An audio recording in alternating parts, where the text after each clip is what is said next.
Imbalance IT Solutions provides a unique consulting approach to transform your organization's data, cybersecurity, and hybrid cloud environments. We would like to welcome you to our podcast series we call The Balancing Act, discussing complex digital transformation. Thank you for listening and enjoy the show.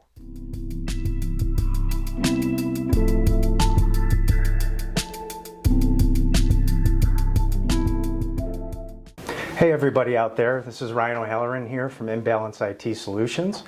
Thank you for joining our very first podcast about detection and response outcomes.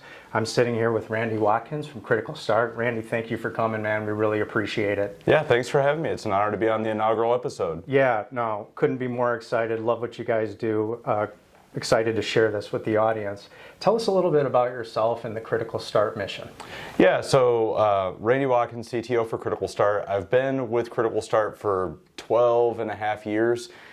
We started off as a value-added reseller, much like yourself, that was really being more consultative to the customers and understanding what their issues were, what kept them awake at night, and recommending solutions. About 4 years into that journey, we found that no matter what solution we were recommending to customers, they were having problems operationalizing it. They just weren't seeing the ROI. They were no more secure for having the technology in place. So we looked at the market and we said, what can we do to help with this massive headcount shortage, the expertise shortage, and really help customers see the most out of their security investment? There were no good options. There were some staff aug firms from like the big three. There were some MSSPs, but MDR wasn't a thing. So our CEO, Rob Davis, he challenged us. He said, we're going to build a new form of MSSP. And we did. And then about a year after we did that, Gartner coined the term MDR. We identified pretty well with that. And we've subsequently kind of kept pace. So what we do is we integrate with best-of-breed technologies like Microsoft, CrowdStrike, SentinelOne, Splunk, a large portfolio. We directly integrate with them. We ingest the alerts. And then we resolve every single alert regardless of criticality and contractually obligated 1-hour SLAs for TTD and TTR. So it's truly a differentiated service that was built by security practitioners for security practitioners the way we would want it to be built. And the whole premise is we're not arbitrarily accepting risk on your behalf. We are mitigating more risk per dollar spent than any other MDR on the market. That's amazing. One of the things I know is that this market has evolved tremendously. It is saturated, right? One of the big changes is accepting other security signals into your intelligence and correlating them with like XDR, right? There's a lot of different signals you can send to the XDR. So one of the questions that our customers have a lot is, which ones are actually providing the most value? And which ones are kind of not so much, because you can get stuck there left wondering, should I send everything? Yeah, when SIEMs first hit the scene and they were charging based on EPS, of course it was ingest everything. We want you to have the largest bill possible. And then I think there was a bit of analysis paralysis that hit the market when you started to see hundreds of thousands of false positives coming in per day. So when I look at the signals that come into a SIEM or an XDR platform, whatever it is, we primarily look for a couple of the heavy hitters. So identity, huge. Identity it's in the middle of a resurgence right now. It is kind of the pinnacle of security is wrapped around the human, especially if you're trying to push something like a zero trust architecture. The identity is key. Of course, EDR and EPP is kind of the best place for us to do our integration for detection and response capabilities. We also obviously look for email. Firewall is a big one. VPN concentrators are good. There's a handful of other signals. When we do an engagement with a customer and they're wanting us to monitor their SIEM or their XDR platform, we start off by doing a bit of a workshop engagement where we understand their environment. We want to understand what signals are available. And then we go through an exercise of this is how much it costs to ingest these signals. We would recommend these as primary, secondary, and tertiary sources. And then we kind of allow them to adjust the sliding scale to where it meets their budget and the value add that signal gives. No, that's awesome. Yeah, it sounds like, obviously the endpoint is a fantastic source of information, but it doesn't sound like we want to leave the identity portion out, and we certainly don't want to leave things like vulnerabilities where we don't have an endpoint piece of software on them. Yeah, exactly. I mean, there's there's a lot of different signals that are more or less relevant for security, but there's also signals that provide context to the alerts. So you kind of break into a couple of different groups. You have your alerting sources, and then you have your contextual sources, right. where you can use one to investigate the other. And it's really about striking that happy medium between what's your budget and what's the return on security for the investment to ingest this specific source. Interesting. Another thing that I'm hearing a lot about, right, is there's the traditional SIEM, right, security information and event management. And then there's this enrichment from having a sort of a data lake, an AI, and machine learning outside of just the correlation and the rules, and then automating response with things like SOAR. Can you tell us a little bit about where does SIEM live today, and how might it change moving forward in your mind with all this AI stuff getting thrown around, right? All this other machine learning, fight AI with AI. What's real right now, and what should we be thinking about as we plan for the future? What's real right now is SIEM and XDR platforms. Data lakes have been around for a long time. I know a couple of very, very, very large organizations that are using them somewhat successfully. But it's a massive team just to support it, not including the team that needs to look at the output from it. Data lakes are a great concept. I think Palo Alto kind of started that as far as security goes, and then they almost backed away from it a little bit and turned it more into a SIEM. There's Cortex. Cortex, yeah. They started out with the Cortex data lake, and now it's kind of morphed into SIEM, which is a little bit more SIEM-ish because that's what we're comfortable with. And there is a bit of a transformation going on where organizations and cybersecurity professionals are getting more used to looking at just raw data in a big unstructured bucket and do detections against that. And AI is definitely going to help with things like data normalization and identifying that host name is the same as host underscore name, and now we can correlate these things together. It's just not there yet. It's not mature enough. There are a handful of players in the space that are making decent strides, but they're still kind of R&D mode, and I don't know many organizations that have successfully implemented it. So I've seen, kind of the central point of security be the SIEM. I've seen it be the EDR platform, especially with some of the integrations these EDR platforms have, especially if you're on Microsoft Security Suite. And Sentinel is kind of the core of everything, and now they're coming out with their unified console, which is actually pretty sweet. And then I've also heard calls for the center of the SOC to be the MDR service. And we don't necessarily disagree with that. Of course, with our platform being transparent, we do have customers that work directly out of it. They also work out of Jira and ServiceNow. So sure. It's really variable depending on the organization, but SIEMs are SIEMs. They work. They are what we expected them to be. They're getting a bit more intelligent, and they're able to automate a bit more. But if you're looking for kind of that, what's that next gen SIEM? Is it a data lake? Is it AI and GPT? Eventually it will be, but right now your safe bet is a SIEM, and kind of sit down and see what players start to move in the space. Yeah, and it sounds like we got the new toys, but I think we still have some work to do to reach the potential of operationalizing the tools we have. Yeah, which is why we're here, right? Talking enrichment, right, Yep. and things like that, because That's a great point. We're not getting those outcomes. It's not fast enough. It's not good enough, right? It's not rich enough. Yet I think there's something to be said that a lot of that really just comes from having the right expertise, the right bench, right, to have it. And if you don't have it, to acknowledge that, and then hire a professional that can help you manage that or co-manage that, or provide you the things that you're lacking. Mm-hmm. There's hundreds of these providers out there now that are doing detection and response, and that seems to be one of the common things is I don't know what they're doing, they're not fast enough, I'm not sure that they're doing the quality control and separation of duties and stuff like that, and then can they show me it's working? Mm-hmm. And that's to me where people really get uncomfortable is it seems like this Wizard of Oz in the behind the scenes, and you're wondering, where's the show back? Yeah. Show me the value of what you've been stopping. Show me where I'm falling down, maybe if my team's helping in this. Show me where the SOC could be potentially falling down, and hold everybody accountable, mm-hmm. right? That's a hard problem to solve. Yeah. Security is a thankless job where if nothing happens, it's a good day. So it's hard to test and show that an outcome that could have happened didn't happen because of this specific thing. Right. Until you get into pen testing, breach and attack simulation. There is a big epidemic of black box MDRs out there that are really just using COTS, commercial off-the-shelf software, to deliver services. And they face a lot of the same exact problems that an enterprise trying to build their own SOC would face. Yeah. Right? I mean, it's false positives, it's dealing with alerts at scale, it's collecting the right signals, it's developing the right detections, it's, having threat intelligence really integrated into security operations and not like kind of baked into a single product or off on a stick somewhere else or just part of an ancillary investigation.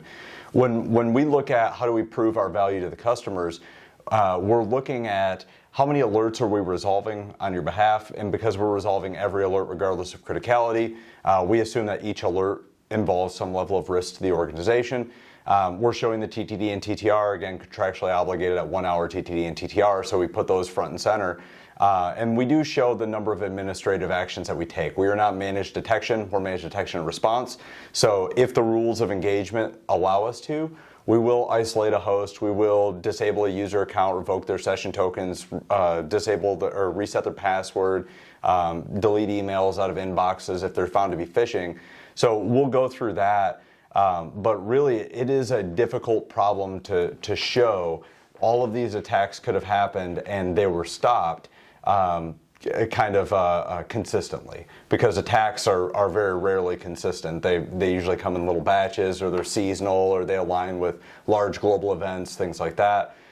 It is a difficult problem, but if you bake transparency into your platform and the customer can go in and see every alert you resolved, why you resolved it, what analysts worked on it, what they did to resolve it, that's where we see customers really understand the value, because they see how much work goes into every single alert that comes across their platforms. Yeah. You mentioned a couple of things. One, the time to detect and time to respond. I guess a simple question is, what's attainable these days?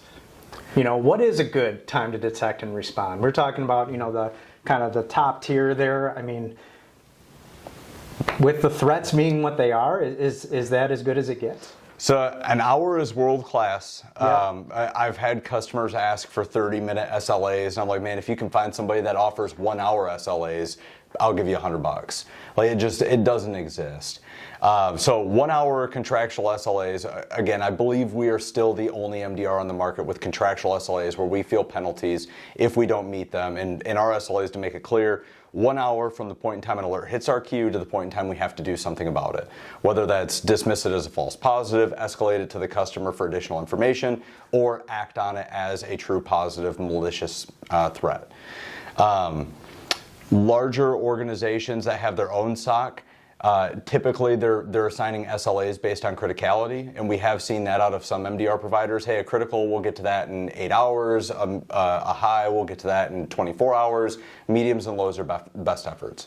And generally what they're doing there is threat hunting through those mediums and lows, where it's essentially just scrolling down the page and seeing like, oh, this one sticks out. Kind of a cursory glance to see if you get the bolded little guy sticking out there looking at you. Something's not right. Exactly. Oh, encoded PowerShell. Well, let me look at this a little bit. And it's really luck of the draw that you get it in threat hunting. Yeah. Resolving every alert is critically important. Every alert represents risk.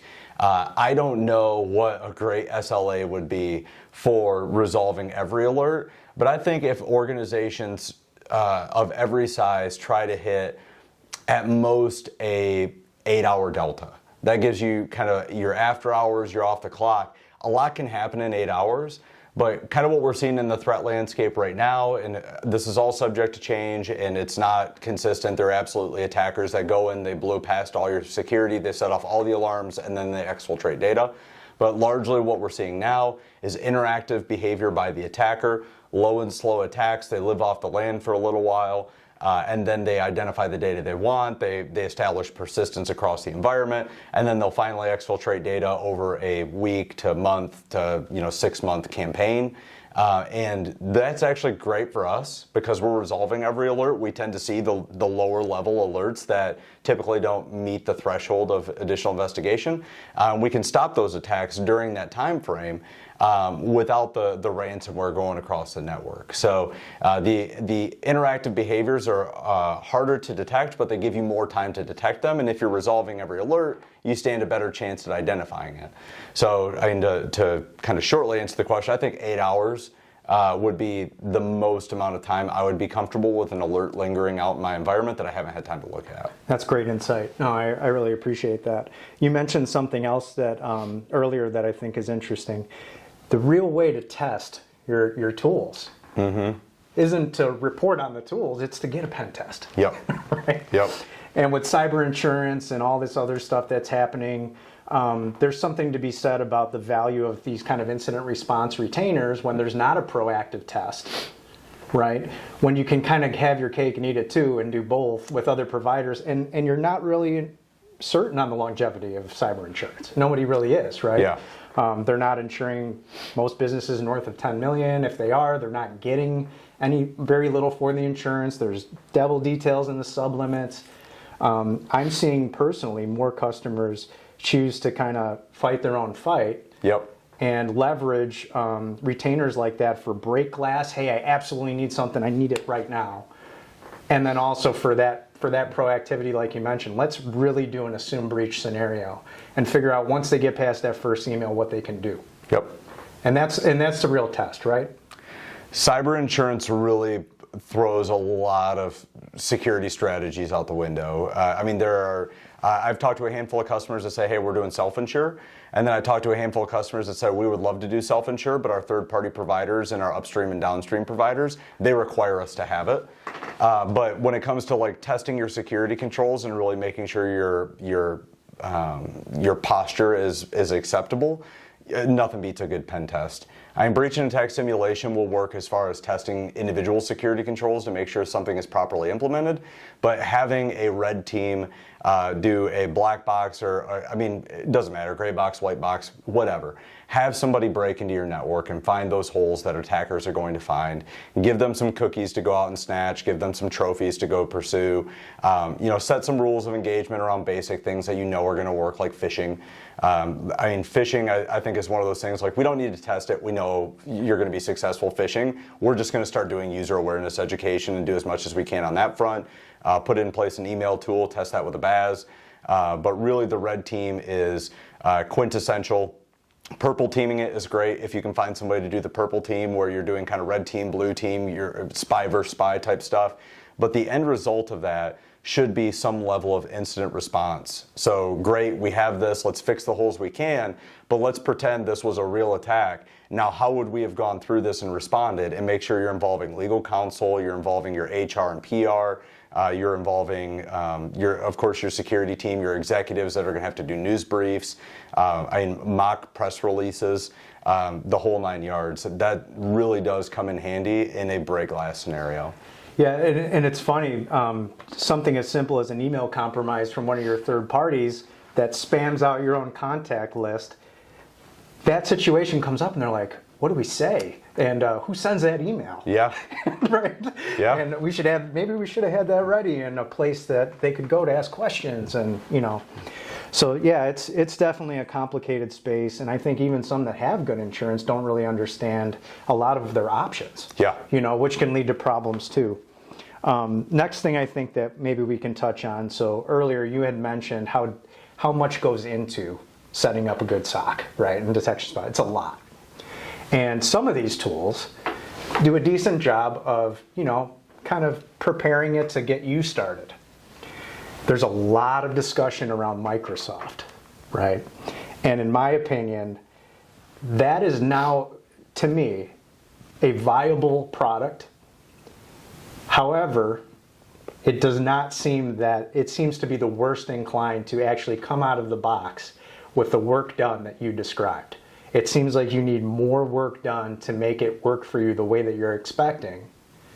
What are your thoughts on that for people that are evaluating things? I've seen everything from, hey, we have endpoint, Defender for endpoint, but they don't realize there's one for servers. Hey, we have Microsoft email, but they don't realize they don't even have anti-phishing and attachment protection because it's not included by default. And then there's Defender for all this other stuff, And they might already have some of those things, and they're out there looking for what are all these other products that can do this. Well, you didn't even look. So tell me a little bit about your thoughts on where the world is with Microsoft, because for whoever's writing the check, if we already have it and it's more cost effective, there's going to have to be a hell of a reason why not. Yeah, so save the hate mail. I am a big fan of Microsoft. I'm very bullish on them as a security company. We've been working with them since they were the punchline to the joke of security, and we've really seen them come to fruition. It's really come along, hasn't it? Yeah, I mean, and trigger alert for all those people that are like, oh, well, Microsoft's responsible for the vulnerabilities. That's not how software development works. That's not how large organizations function. Right. They're not purposefully putting in vulnerabilities, and that's just not how it works. So Microsoft as a security suite has gone from zero to hero very quickly, and $13 billion a year investment will tend to do that. When you look at Microsoft, it takes a substantial amount of professional services to stand up and configure fully for your environment. You can do the basics pretty easy. And just turning it on and getting alerts, no problem. Configuring conditional access policies, just-in-time provisioning, OAuth, all that stuff does take some serious manpower. For sure. But I've never seen a company as dedicated as Microsoft at funneling resources to its customers to fully operationalize that security suite. So they will give ESIF money, they'll do workshops, they give a ton of incentives to their partners to do professional services for their customers to drive the utilization of that portfolio. When you look at each one of the individual products, they're all fairly good on their own. Defender for Identity and Azure Active Directory Identity Protection is phenomenal. It is Great. Absolutely great suite. Defender for Endpoint is a little bit cumbersome to navigate until you realize that you have like 9 different products all sandwiched into one suite. And then it's like, well, it's going to have a lot of settings. Sentinel, I wish I had that when I was doing more of the security operations and threat hunting side of things. It is an amazing SIEM, and it's going to be better with their unified portal that they're coming out with. Defender for Office is one that, if you're using it today, you're kind of second guessing it. And I do see that augmented quite a bit with something like Abnormal. Yeah. Great product. Yeah. Awesome on the BEC There's front. the threat intelligence, and then there's the business intelligence. Yeah. And it seems to be in the market that there's this theme around, if we understand what's normal and what's not, that we can be more secure than just knowing what is. Yes. Yep. And right? yeah. And it's interesting, and it makes sense, right? Because everybody's their own unique snowflake of a profile in terms of the behaviors they have and the apps they use and the things they don't even know about. So it only makes sense that would be a challenge to overcome. That would be a great use case for machine learning, where things like pen tests, you don't really want that fully automated. Yeah, yeah. Right?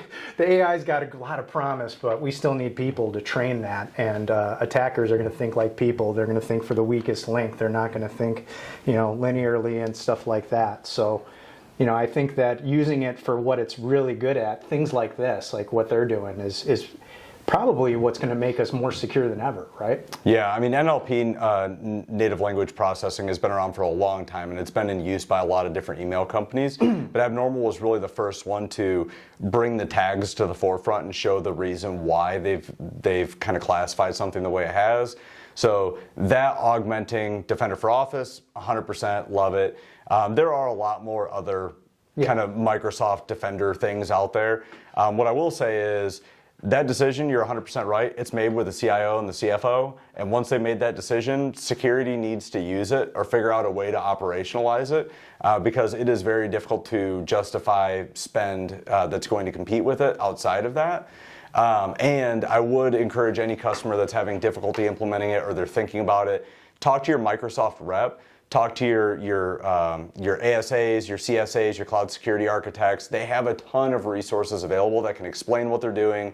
They have cost vendor rationalization assessments that they'll do for free. They'll pay ESIF money to get implemented. So if you're having trouble adopting Microsoft security platform, just ask Microsoft for some help. They have a ton of it out there. They have training and everything else. But I do see a large shift away from best of breed to best of portfolio. That platformula approach that Dave DeWalt made famous with McAfee so long ago it's starting to come full circle, and security is about to repeat itself. I like that, the best of breed versus best of portfolio, because that's really what's going on. Yes. You know, best of breed bolted on is not getting effective outcomes. It's just not. So everyone's like, well, what's good enough? And who's really good at that particular thing? Because that's becoming more difficult, you know? Yeah, if you look at the players that are really leading the space in platform formulas outside of Microsoft, they all started with a whole suite of third-party integrations that they could tie in and be on a stick, and we're going to share data. And now they've all moved to, we need to centralize all the signals so we can actually do processing on top of it. So SentinelOne bought a SIEM, CrowdStrike bought a SIEM, Palo Alto bought a SIEM, even after Nikesh said a million times, we're not going to buy a SIEM, we're not going to build a SIEM. They bought and built a SIEM. So it's definitely becoming evident that centralizing all that data for processing by a primary manufacturer who also has direct purview into the endpoint, and I mean, now they're all coming out with their own identity plays as well. Identity, endpoint, cloud apps, those are the three bigs. And you can see the portfolios that are starting to shape up, and they're stealing the business away from everyone else. If you're not on CrowdStrike, SentinelOne, Microsoft, or Palo Alto, you're probably looking at one of those four. That's fair. That's fair. I guess the last thing, you know, before we break, one of the things, I think this is encouraging, a lot of these things, for people to know that internally, where I'm a lean IT, you know, staff, or I'm a security analyst, or my job's now to transition into security, right? That's happening a lot of places. I'm seeing IT leadership kind of offload the transformative task with much more of their particular role or responsibility within the network, but that also means that they're not as close to it, right? They're giving more autonomy, they're giving more leeway and decision making, if you will, and they're looking at this like, this is my new job, so I want to do this really well. What would you say out there to the folks that are super lean, that are like, listen, I want to know that there's stuff out here that can do this. If Microsoft's forced on me, I can do this. If I have solutions already, I can get started today if I'm not getting what I want out of the solution. What would you say to those folks?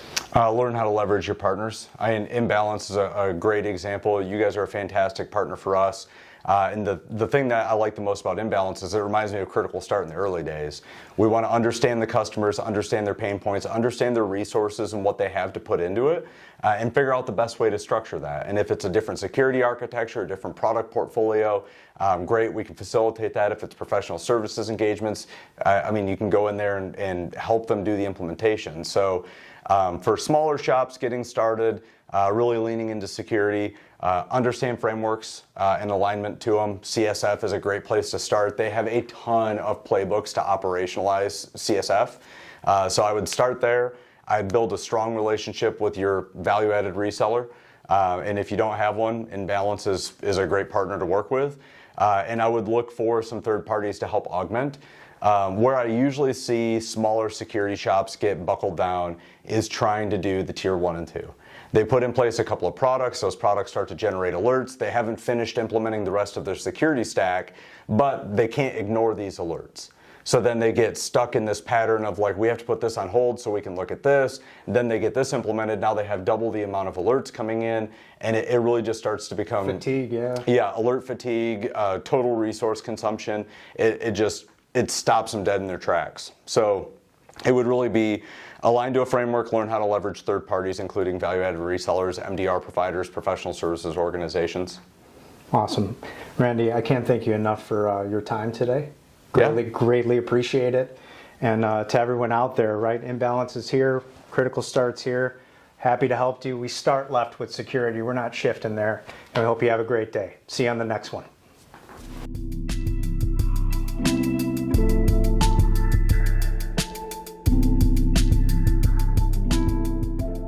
Imbalance IT Solutions wants to thank you for listening and invite you to join us for the next episode in our podcast series.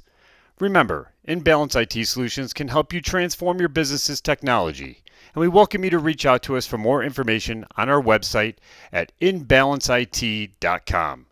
See you on the next one.